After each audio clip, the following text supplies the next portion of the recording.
Britain's parliament is set to debate and vote on Prime Minister Rishi Sunak's flagship Rwanda bill, which aims to override legal challenges to sending some asylum seekers to Rwanda.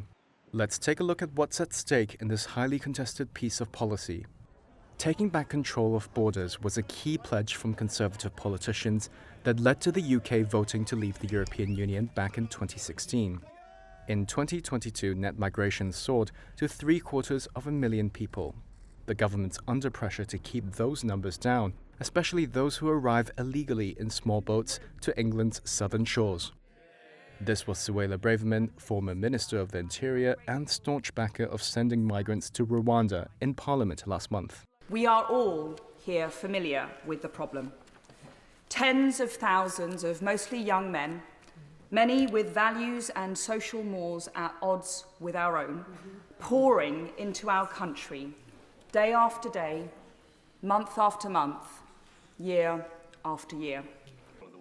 The Rwanda scheme, agreed in April 2022 by then Prime Minister Boris Johnson, sends anyone who arrives illegally to Britain in January of the same year to Rwanda. However, European judges blocked the first deportation flight in June 2022. The UK Supreme Court then upheld a ruling that the scheme was unlawful. It said migrants were at risk of being sent back to their homelands or to countries where they could risk being mistreated. Although no one's been deported yet, Britain's already paid Rwanda $300 million. And while London hopes to send Rwanda thousands of migrants, at the moment the East African country has the capacity to only take a few hundred.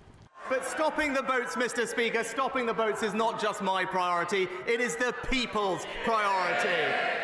Since taking office, Rishi Sunak has made it a priority to fast-track the Rwanda plan. His government says Britain spends nearly $4 billion a year on processing asylum applications and around $10 million a day on accommodation for migrants. To address issues raised by the Supreme Court, Sunak introduced the new emergency bill, the one MPs are discussing in Parliament now. The bill essentially reaffirms Rwanda is a safe country.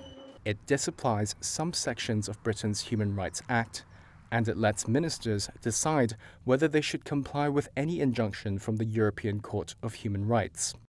So how does Britain's approach compare with its European neighbours?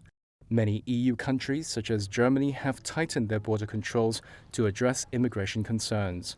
Denmark has signed a similar agreement with Rwanda, but has yet to send any migrants there.